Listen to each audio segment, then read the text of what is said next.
For business partners counseling, I take a roadmap approach, which really has helped my clients.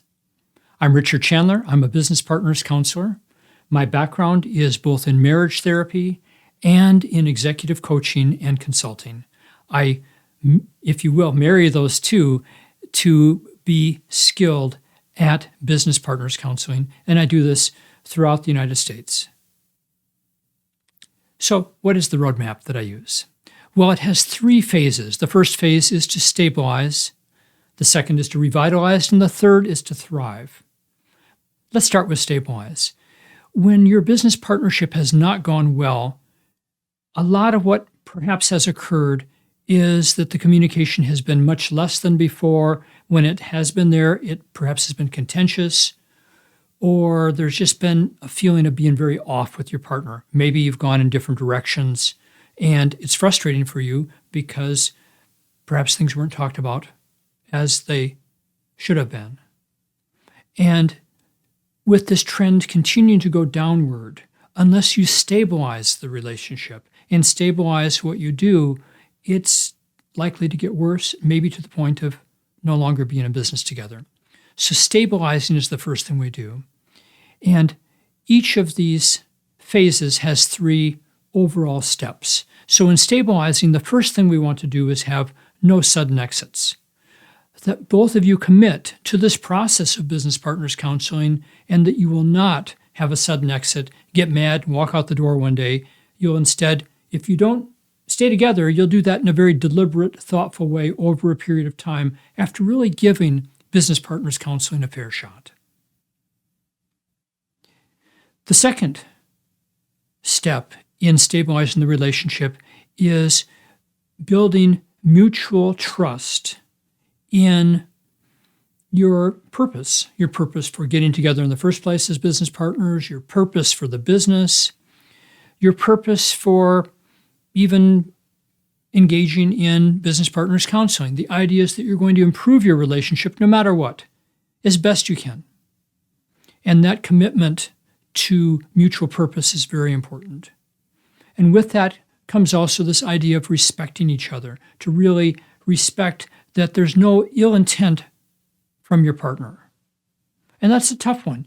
You've probably been feeling ill intent, and perhaps your partner's been feeling that from you.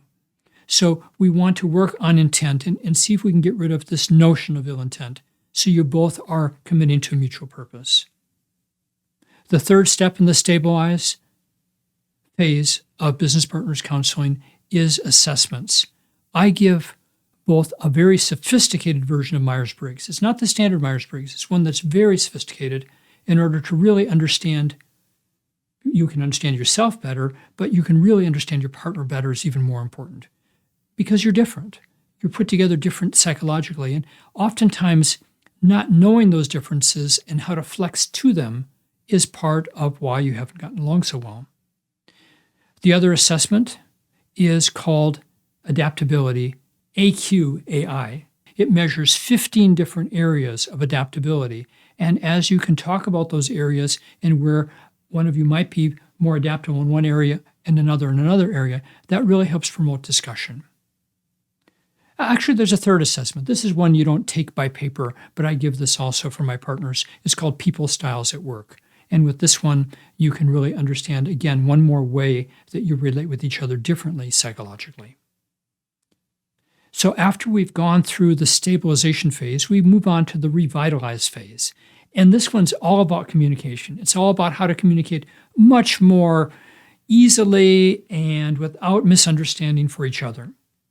And to do this, I have a specific partnership communication method in which we learn various, if you will, almost like rules of communication, that there's going to be ways to talk with each other from here on where you don't disparage each other, no name calling, no some way implying that the other person just doesn't seem to get it.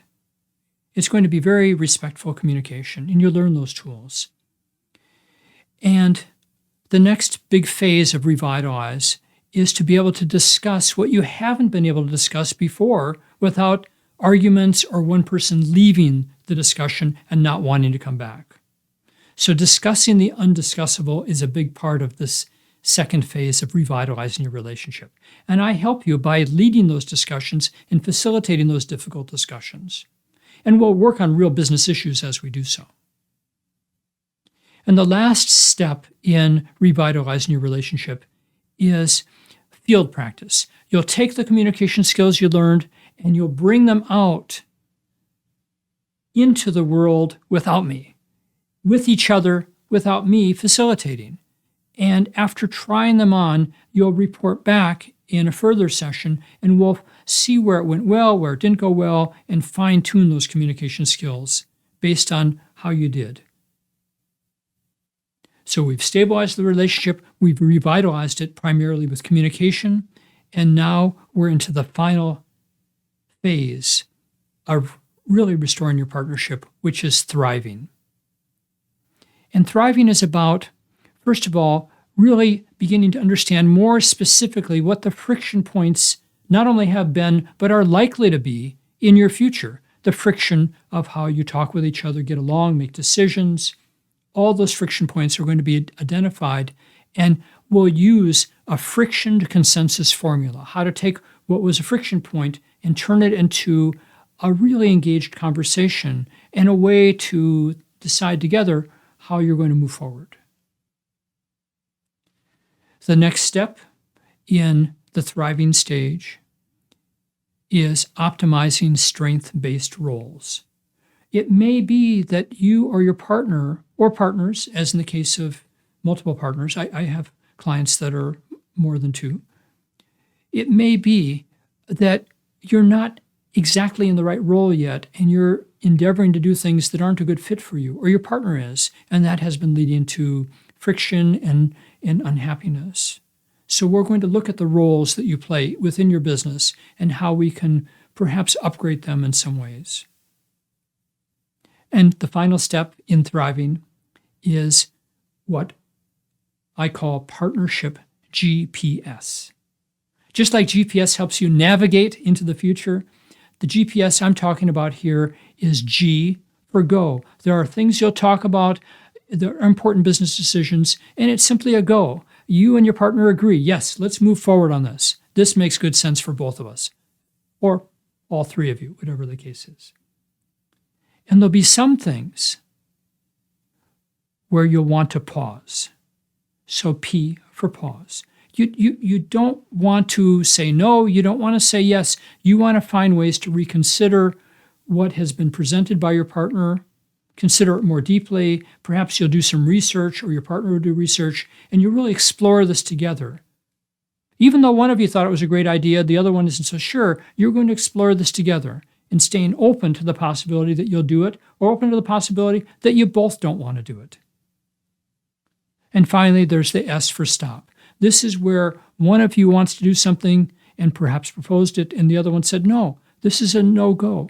This will not work.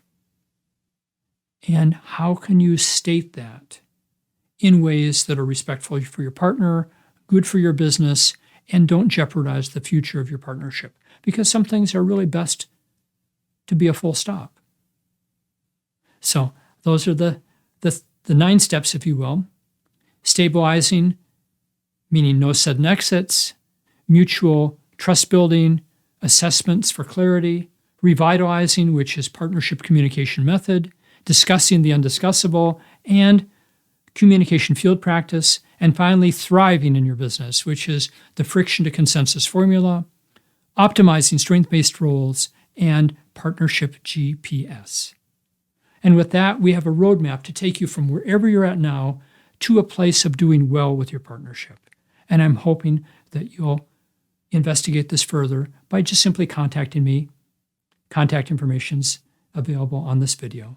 And we can have a short phone call or video chat and just answer your specific questions and explore together whether this could make sense for you and your partner or not. Thanks so much for listening.